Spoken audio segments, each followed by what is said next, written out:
And good morning, Newton Falls. My name's Dave Lynch. I'm the city manager, and this is our morning update brought to you Tuesday and Friday mornings at no cost to the taxpayer.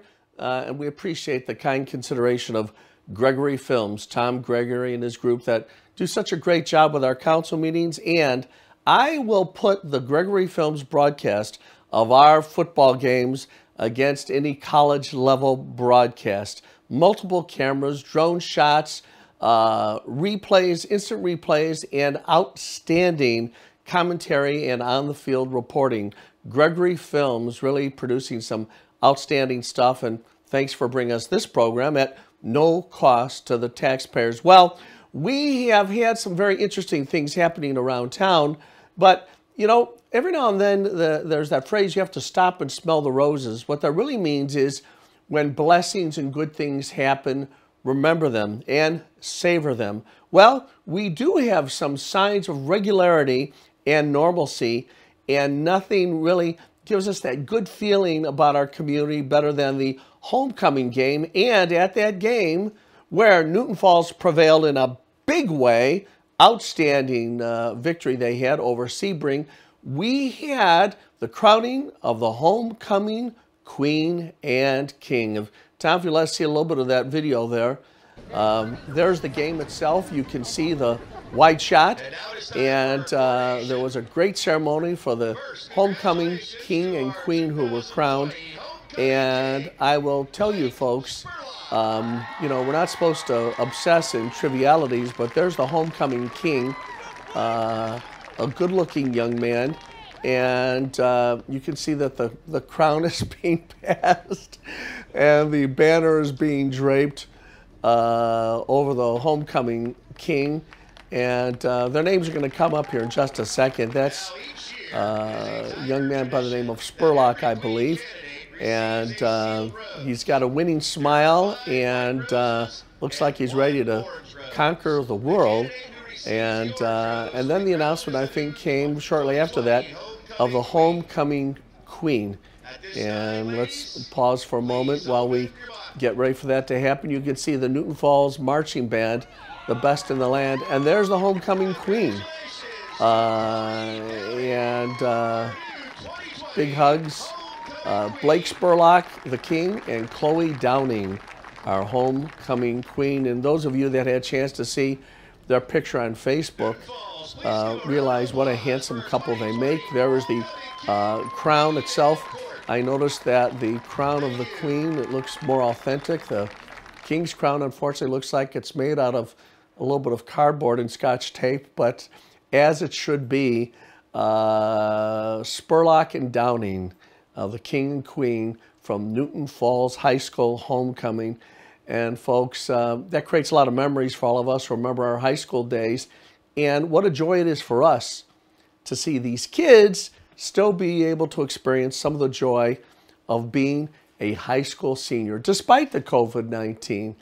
There was a shirt that the seniors wore at the end of last year, and the shirt said, "We ain't afraid of no virus." And all that really means is we're careful about the virus, but we still live our lives, and more importantly, we celebrate the great touchstones of our lives. Congratulations to Spurling and Downing, the king and queen, and all of Newton Falls High School and the school system. Well, folks, we have on our live line someone who's going to tell us a little bit about something, and we've talked about that in all these morning updates. We've been communicating with our local businesses because we want to know how the COVID-19 has affected them. Some of them have seen a diminution in business. Some have actually seen an increase in business, but almost everybody has had a new MO when it comes to being a business in Newton Falls during the COVID-19. And on our live line right now is the very famous proprietor of Phillips Heating and Cooling, Phil Elliott. Good morning, Phil. How are you today? I'm great, David. How are you? Great. It's great to have you on the live line. Phil, you have been a fixture in Newton Falls for many years. Has the COVID-19 forced you to make some adjustments? Well, as in every business, you've had to make adjustments. I mean, the men never wore masks before. We've got hand sanitizer everywhere. we've done everything, spraying stuff down. If a customer comes in, we actually locked our front door for quite a while and would only allow people to come in if they had to, but we wanted them to call in or pay their bills online because we didn't want them coming in the office. Sure, sure. Phil, did you have any hesitation about sending some of your technicians into a home without getting some kind of absolute confirmation that you weren't walking into a COVID environment? Well, see, there's no absolute. The problem is that if you went into a customer's house and they said nobody is ill right now, the problem is they could still be carrying it. Yeah. So you had to be very careful, try to maintain 6 feet at least away from people. So we did what we could do. And since we're kind of an essential business, people can't go without heating or cooling. And so we had to continue pushing on. Sure, sure. Well, Phil, from a business standpoint, has the COVID-19 issue meant that business has been up? Has it been down? Or what's your business evaluation of the impact on the COVID-19 on the heating and cooling industry? Well, believe it or not, we're actually up in business this year, and I don't understand why. It just didn't make sense at all, because you would think people, if their equipment was running, why upgrade at this point and bring somebody into your home? Mm-hmm. Well, Phil, to some extent, I've been thinking about that issue and thought people are sort of have been locked down at home. They haven't been going out to work, that is externally.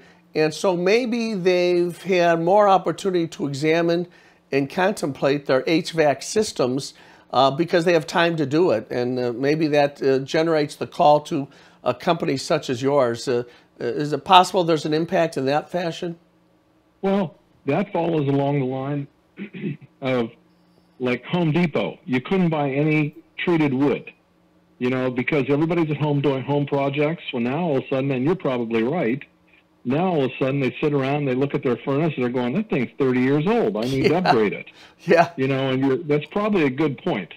Yeah, yeah. Well, I know that in my own circumstance, I need to be hanging around the house and doing projects to remind me to change that dang filter in my furnace. And for some reason, I have a tendency out of sight, out of mind, and I tend to let it go. You've probably got a lot of customers that are like me in that regard. Well, a lot of our service calls, we go on, we get out there, and the only thing that's wrong is the dirty filter. The dirty filter is causing the limit to go off, which causes them to have no heat. Yeah. And it's just a matter of, that thing's just like the air cleaner of your car. You have to change that filter at least every other month. Yeah. Phil, what general advice would you give the folks of Newton Falls as it relates to their heating and cooling systems generally? If you were speaking to the garden club and somebody asked you that question, what would you say? Well, I'd tell them with these new furnaces, it's altogether different today than it was. I started out working on coal furnaces back in the day. That's how long ago I've been there. But anyway, you need to get that furnace serviced probably every 2 to 3 years.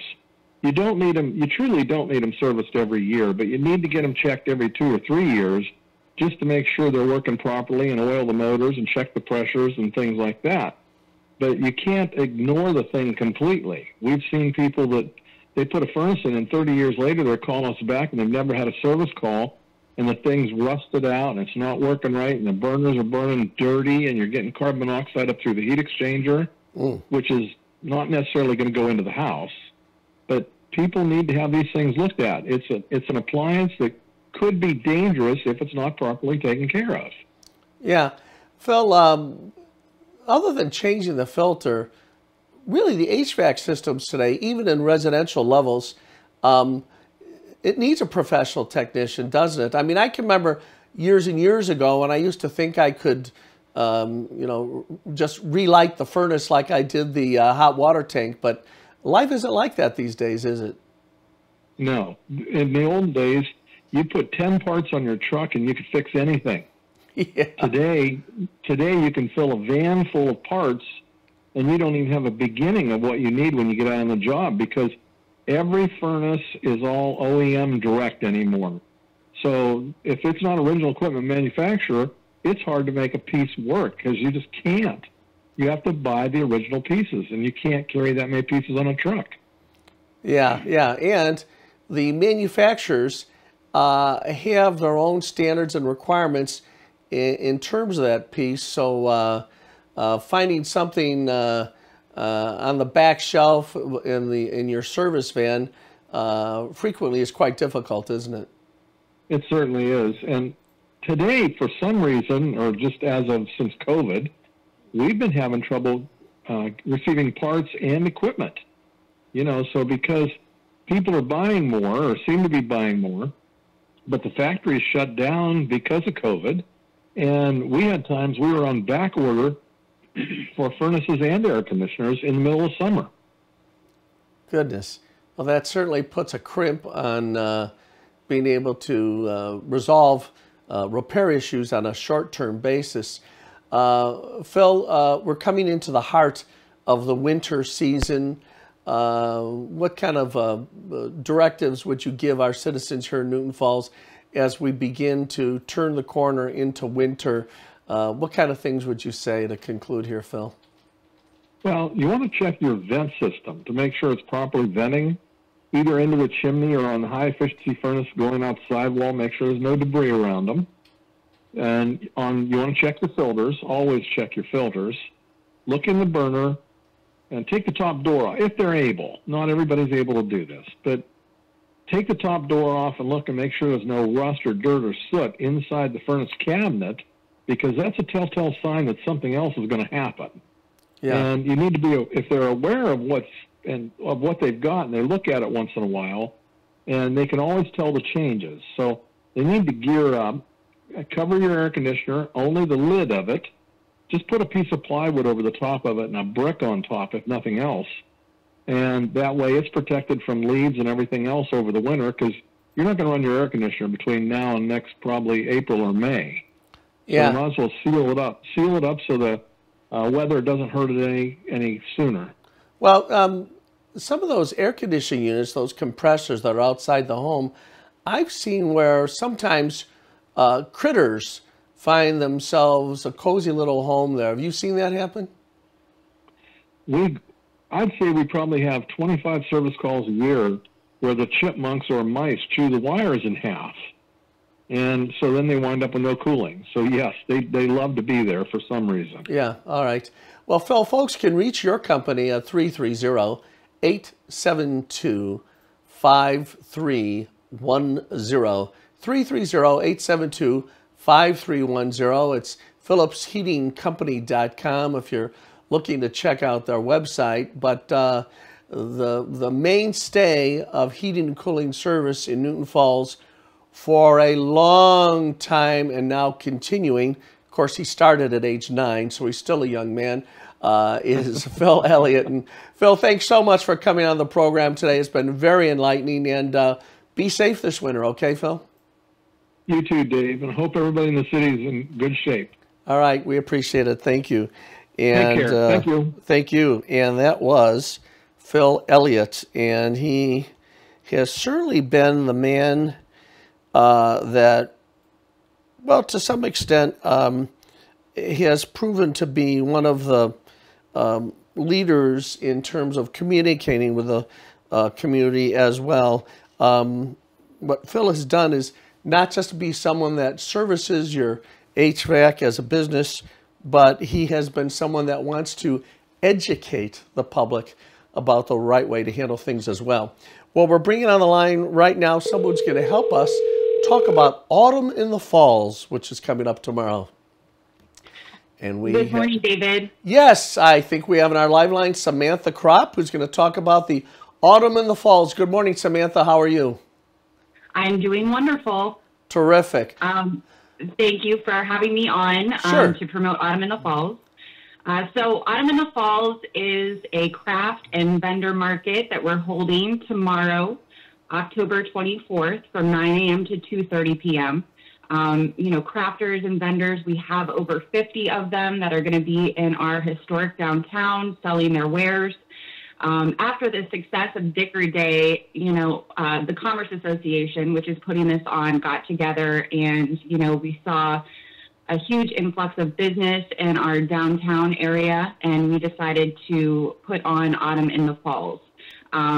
So it has really just boomed. We have more vendors than we ever expected to have, which we're very excited about.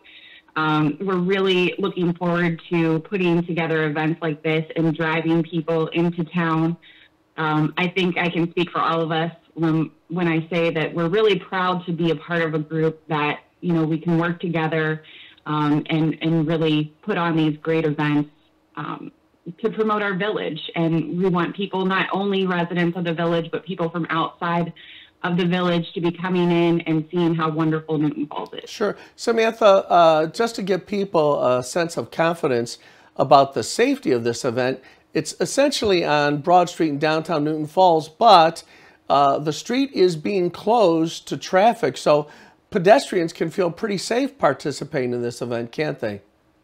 Yes, and I love that, as opposed to, Dickory Day, we had the streets open and it's a little bit difficult for people to be crossing and things like that. So having that street shut off, I think, is really going to make the event a lot easier for people to visit all of the vendors.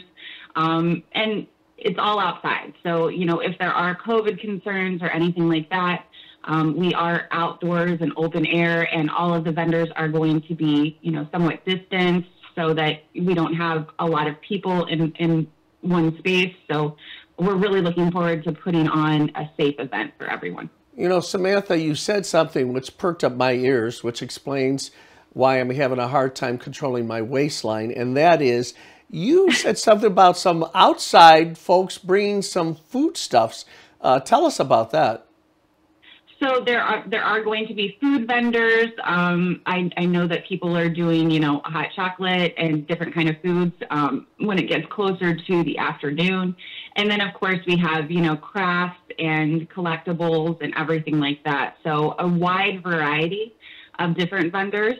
So, great opportunity to get down, get some early Christmas shopping done. And these are going to be unique gifts. So not something that you're going to go to a big box store that everybody's going to have. These are unique, locally made gifts, which we are proud to host those vendors and have them, make those wares available to everyone so that they can give, great gifts or maybe some shopping for yourself. Yeah. Well, you talked about the unique nature of this thing. Some of these vendors are actually handcrafting one-of-a-kind items through the work of their own hands, and it really creates a special flair for this event, does it not? Oh, it absolutely does. When I talk about unique items, a lot of things that we're getting at the big box stores are made in factories somewhere. When you're purchasing off of a small business or a crafter or something like that, hours of their time, and they've really put their all into it. So, you can see their heart, and it's something really special to purchase. Sure. Broad Street in downtown Newton Falls is slowly but surely getting quite a reputation for a place with unique items, and there's somewhat of a cachet about shopping in downtown Newton Falls right now. It just has that great feeling that you don't get when you go to a strip mall in the middle of some gigantic metropolis. How has the Commerce Association been able to pull that off? Well, I couldn't agree more, David. I think that, the windows look absolutely beautiful. We're getting some really great businesses downtown, and I think we need to keep pushing in that direction. And like I said, the Commerce Association, we're under new leadership. We're really trying to try some different things this year.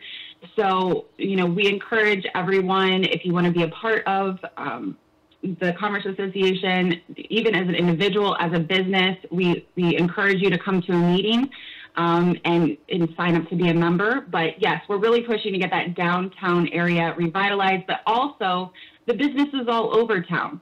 So even though the focus is on historic downtown, we really want to drive traffic into Newton Falls as a whole, and even some of those businesses that aren't right in the downtown area. I think that will, if we're driving people in, that's going to trickle out to those other businesses as well. It's interesting. I've seen sort of a development over time of the downtown Newton Falls. And, if you go to downtown Chagrin Falls, years and years ago, there was not much going on there. Now they're booming. Downtown Willoughby, Ohio, has really been transformed by this methodology of unique vendors, national chains, all carry the exact same thing. And what I found about Newton Falls and these businesses is that you can go in there on one Saturday, but you want to go the next following Saturday as well, because other items cycle into the inventory, and almost every single one of them is one of a kind.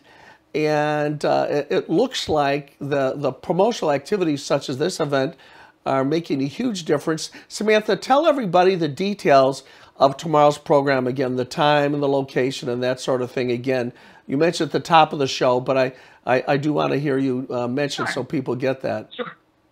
And I think that those are great examples, David. Willoughby and Chagrin Falls are great examples, and something that we could really strive for. I love the quaintness of that, and I think we absolutely have that down there. And I can attest to the fact that they do, our local businesses have new things all the time down there. I am, for one, down there all the time spending money, especially at Fieldview Acres. So I'm always in there buying little things.